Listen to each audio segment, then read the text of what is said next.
그러면 왜 열흘을 연장한다고 할까요? 4월 종전 가능성, 지상전 없이 몇 주 내에 끝날 수도 있다. 근데 잘 보시면 보였어요? 이란의 최고 지도자 하메네이 사망도 40일, 이스라엘의 예비군 소집 한도도 40만 명, 이란이 발사한 미사일 수도 40발. 무언가를 신성하게 여기는 숫자의 의미입니다. 열흘 후면은 이 전쟁이 시작된 지 공습일로부터 40일째가 되는 거예요.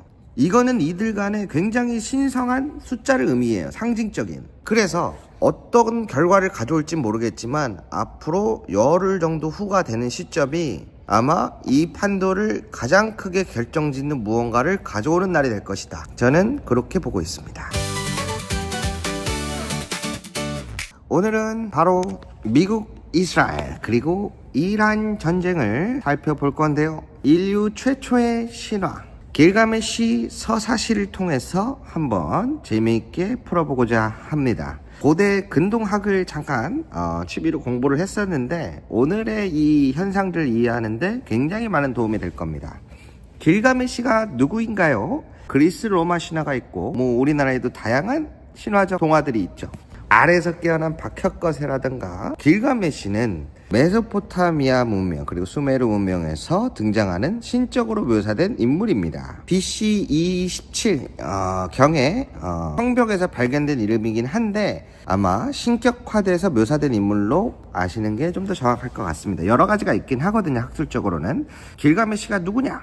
몸의 3분의 2는 신으로 만들어졌고 키는 무려 4m가 넘어서 움직일 때마다 성문이 흔들릴 정도였다고 해요. 그래서 이걸 알아야 됩니다. 그의 친구 엔키두, 이 사람들이 문명권에선 영웅적으로 많이 묘사되기도 합니다. 대우씨, 갑자기 왜 신화 같은 이야기예요? 이 전체가 어떻게 이루어졌는지 우리가 알아야 해요. 왜 그러냐면 이게 지금 현재 우리가 보는 중동 전쟁입니다. 여기 보시는 것처럼 메소포타미아의 문명이 어디서부터 중점이 돼요? 위에 티그리스 강, 그리고 밑에 유프라테스 강, 그 가운데 메소포타미아라고 적혀 있었죠. 그리고 레반트 지역이라고 불리는 곳이 바로 지금의 이스라엘, 레바논, 요르단, 시리아 이쪽 지역입니다. 근데 여기 자세히 보니까 지그루스 산맥, 이란 산맥이 너무 높아서 지상군이 가면 절로 못 갈 거예요 라고 얘기를 했었죠. 여기 보니까 비옥한 초승달이라는 곳이 있어요. 좀 더 자세히 보니까 파란색 물줄기가 이렇게 쭉 해서 원으로 초승달 모양으로 그려졌네요. 바로 이 지역이 고대 근동에서 있었던 모든 큰 전투는 여기를 중점으로 전부 치러졌습니다. 그만큼 중요한 곳입니다. 그래서 보시는 것처럼 옛날에는 이란이 페르시안족이라고 들어보신 적이 있을 거예요. 페르시아 문명, 이란, 그리고 아랍은 셈 문명, 그리고 그 위에는 투르크, 오스만 후에, 그리고 튀르키예 중심. 그래서 트럼프가 투르크족을 투입할 수도 있다 했는데 제가 그건 쉽지 않을 거다. 그래서 투르크족을 들여오면 터키도 가만히 있지 않을 겁니다 라고 했던 것. 그리고 이란 사람들도 아랍인인가요? 라고 하면은 불같이 화를 낸다는 거. 한국 사람 보고 중국인이냐고 하는 것처럼 화를 낸다는 거예요. 그래서 서로 다른 문명을 가지고 있고요. 그리고 보시는 것처럼 오늘날 대리전이라고 불리우는 레바논의 헤즈볼라, 시아파 민병대, 하마스, 후티 반군, 이러한 것들은 이 초승달 지대를 중점으로 이해하시면 굉장히 편합니다. 그래서 무장 대리 세력에 대한 걸 포기하라고 하는 미국의 종전협상안은 이루어질 수 없다라고 말씀드렸던 이유입니다. 왜 그러냐? 이게 지금 조금 현대적 지도인데요. 보시는 것처럼 이란, 이라크, 시리아, 헤즈볼라, 그리고 그 밑에 이스라엘, 이집트, 가자지구 쫙 볼 수 있죠. 왜 그러냐? 바로 종파 분포를 잘 보시면은 이해하시기 편해요. 대빵을 우리가 정하겠어 라고 하는 순위파, 그리고 아니다, 혈통을 중시해야 된다 하는 시아파. 그래서 예멘 밑에 저기 나와 있는 여기가 후티 반군, 그리고 이란, 이라크, 그리고 시리아, 헤즈볼라 이쪽을 쫙 보는 게 이해가 되실 거예요. 그래서 오늘날 이스라엘 방위군들 보면은 여기 군복에다가 착용한 마크를 자세히 보시면 지도가 그려져 있어요.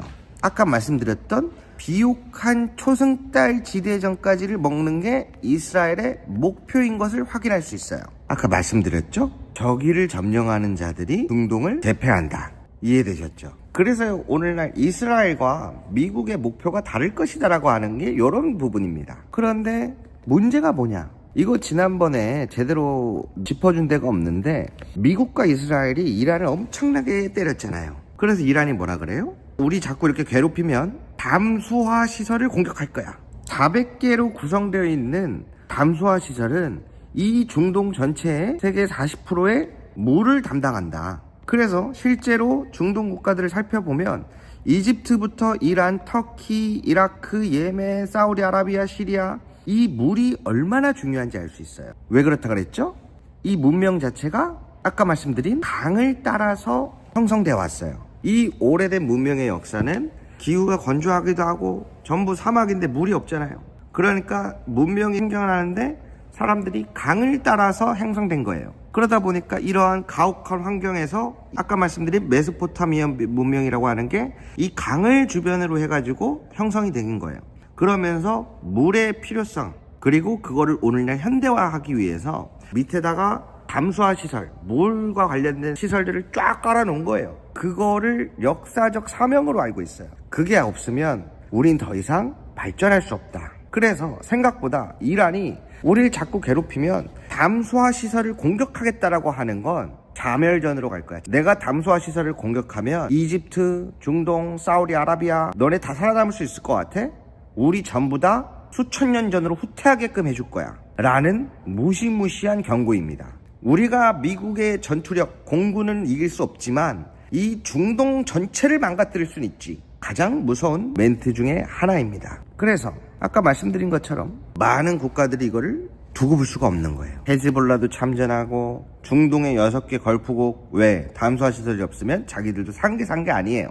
복구하면 되지 않나요? 그 오랜 시간 동안 만들어 놓은 걸 언제 다시 복구해? 그런 척박한 환경 속에서. 그리고 실제로 보시면 중동 국가나 이런 데들은 농경지 이런 생산량이 굉장히 적었다가 이런 담수화 시설을 같이 하면서부터 늘어나기 시작했어요. 옛날부터 지금까지 생사의 기반이야. 사막에서 물이 얼마나 중하겠어요. 그래서 지금 지상군을 투입한다는 이야기들이 나오고 있는데 저는 하긴 할 것 같습니다만 가장 많이 나오는 게 뭐예요? 오른쪽에 카르그 섬. 이란의 원유가 90% 이상 지나거나 직결하는 카르그 섬에다가 배치할 확률이 높다라는 얘기도 나오고요. 반대로 또 여기는 이제 사우디아라비아 쪽 이쪽인데 이란도 공격할 만한 곳이 많아요. 그래서 여기를 지켜내야 된다라고 해서 보낼 수도 있고요. 아까 말씀드렸던 부분에다가도 보낼 수도 있어요.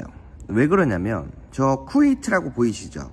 아까 이 위에 바로 보시면 물줄기들 보이고 메소포타미아가 보이죠? 이 척박한 땅에서 저 초록빛 띄는 곳은 이 강이랑 물을 중점으로 다 사람들이 사는 곳이라고 보시면 돼요.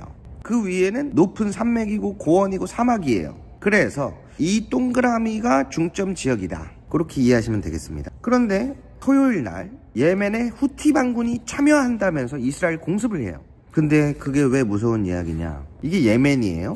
우리 아덴만 작전 옛날에 들어보신 적 있죠? 예멘 밑에가 이제 아덴만이고 레드시라고 되어 있는 곳이 홍해예요. 그리고 요 맨 위에 왼쪽에 보시면 호데리다라고 있는데 여기가 후티 반군이 차지하고 있는 곳이에요. 어떻게 또 기가 막히게 예멘의 서쪽을 차지하고 있습니다. 그래서 보시면 홍해 입구가 굉장히 작아요. 레드시 입구가 굉장히 작은데 왜 문제냐? 여기는 아시아와 유럽의 물동량이 움직이는 곳입니다. 호르무즈 해협은 보통 석유 그리고 비료 이런 것들이 주라면 홍해는 물건들, 상품들, 컨테이너 이런 것들이 홍해를 통해서 수에즈 운하로. 근데 여기를 봉쇄해버리면 세계적인 타격이 생겨요. 보시는 것처럼 돌아가는 경우 우리나라도 보시면 여기 차이나라고 써있는데 옆에가 대한민국이 있죠. 그런데 여기 보시면 어떻게 이동을 해요? 여기서 중간을 거쳐서 홍해를 거치네요. 이 조그만 입구 바벨만 해협을 지나야 돼. 그렇게 해서 유럽까지 닿아요. 만약에 여기를 못 이용하면 요렇게 돌아가야 돼요. 아프리카 끝자락으로. 그래서 이게 왜 문제가 되냐? 아까 여기 보시면은 예멘의 어디라 그랬죠? 왼쪽 이 입구 쪽에 후티 반군들이 자리 잡고 있어요. 그리고 저기 별표 쳐 있는 가운데 사나 수도까지 후티 반군이 잡고 있습니다. 그래서 홍해에 치명적인 위협을 실제로 가해온 적이 있어요. 그게 어떻게 가능하나요? 바로 이게 그 입구이라고 보시면 되겠습니다. 후티 반군은 전투력이나 이런 것들이 엄청나게 강한 편은 아니지만 홍해를 통해서 위협을 계속 오랫동안 가해온 기록이 있습니다. 그렇기 때문에 수에즈 운하로 가는 입구를 틀어막고 호르무즈 해협은 봉쇄되고 그러면은 전체적인 비난, 세계적인 비난을 살 확률이 굉장히 높습니다. 그래서 이 초록색을 기점으로 이게 다 사람들이 물을 따라 구축해 놓은 그거기 때문에 사실 이란도 중동 국가들도 서로가 굉장한 타격을 줄 수 있는 부분이 있다. 그래서 아마 제가 보기에는 미국이 이란이 담수화 시설까지 이야기를 꺼냈을 경우에는 함부로 하는 것도 쉽지 않을 거라고 봅니다. 모든 시설에 대한 방어를 할 수는 없으니까요. 그리고 나서 지금은 협상 중이다 라고 얘기를 하는데 이란은 가짜뉴스라고 대응을 하고 있고, 그러면은 왜 10일 동안 또 기간을 연장한다고 할까? 이 전쟁이 언제 시작됐다 그랬죠? 보시는 것처럼 이란과 미국이 오만이라는 중재국을 통해서 잘하고 있다가 일주일 내에 재협상 세부적인 거를 하자, 잘 되고 있다. 그런데 28일 아침에 공습을 때렸죠. 왜? 네타냐후가 지금 지도부들이 협상 때문에 모여 있다더라, 지금 공격하면 지도부를 다 날릴 수 있다 라고 해서 공습을 시작했죠. 그리고 지금 딱 4주가 됐습니다. 그러면 왜 열흘을 연장한다고 할까요?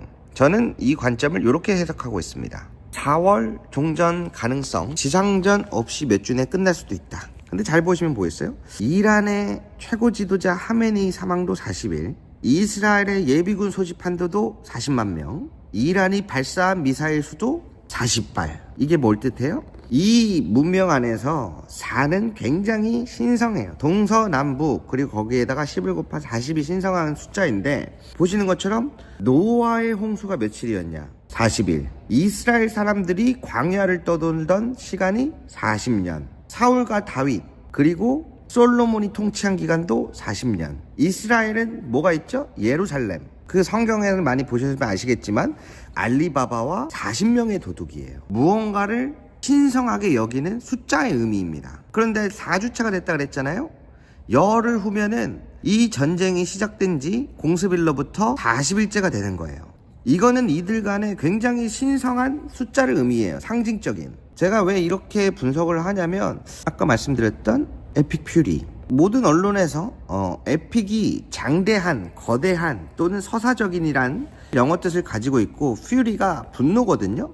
그래서 보시는 것처럼 방대한 분노라고 에픽 퓨리 작전명을 얘기를 해요. 그런데 고대 근동학으로 오면 에픽이라는 단어가 어디서 등장하냐? 더 에픽 오브 길가메시 또는 길가메시 에픽이라고 표현을 합니다. 이 강가를 둘러싼 메소포타미아 문명, 그리고 이집트 문명, 그리고 바로 옆에 있는 나일강의 인더스 문명, 세계 4대 문명, 황하 문명을 빼고는 3대가 이 부근을 통해서 세계 최초의 문명들이 이루어지는데, 에픽 퓨리는 제가 봤을 땐 길가메시의 서사시를 따서 에픽 퓨리라고 지은 것 같다. 앞으로 열흘 후 40을 뜻하는 것에 보고 있다. 그래서 어떤 결과를 가져올진 모르겠지만 앞으로 열흘 정도 후가 되는 시점이 아마 이 판도를 가장 크게 결정짓는 무언가를 가져오는 날이 될 것이다. 저는 그렇게 보고 있습니다. 어떻습니까, 여러분? 역사적으로, 문명적으로, 문학적으로, 신화적으로 이렇게 해서 지금 이루어지고 있는 전쟁을 함께 묶어서 설명드려봤습니다. 종료가 될지 더 큰 싸움이 될지 모르겠어요. 지금 이란과 중동 국가들도 석유 자원을 건, 호르무즈 해협을 건 싸움이 아닙니다. 메소포타미아 문명부터 수메르 문명 그리고 현대까지 이어지는 그 싸움의 현대판인데, 그 자신들의 역사적인 정체성과 민족성을 지키기 위한 싸움은 쉬운 싸움이 저는 아니라고 봐요. 미국의 노킹스 시위도 마찬가지고요. 그리고 우리 안에서 이뤄지는 뉴 이재명, 올 이재명 이런 부분들도 보면서 제가 그런 생각을 좀 해봤습니다. 이 싸움의 끝이 어떻게 될까, 우리 안에서는. 감히 한번 주제넘게 생각을 해봤는데, 일제강점기 때에도 그 힘든 시간 속에서도 상시개명도 있었고 리박스쿨처럼 막 세뇌시키려는 것도 있었고 여러 가지가 있었지만 결국에 어떻게든 지켜내려고 했던 민족성, 5.18, 오늘날의 계엄에 맞서 싸운 사람들, 그 역사의 민족성을 향유하기 위해, 그걸 지켜내기 위해 싸워왔던 긴 겨울의 빛은 결코 꺾을 수 없다. 그래서 제가 적어봤습니다. 긴 겨울의 빛을 무너뜨리는 새벽을 본 적이 있는가? 나는 없다 라고 적어봤습니다. 그래서 자신들의 민족의 정체성을 지키기 위한 싸움들의 결과는 항상 이러한 결과를 가져왔다. 저는 이렇게 표현하고 있습니다.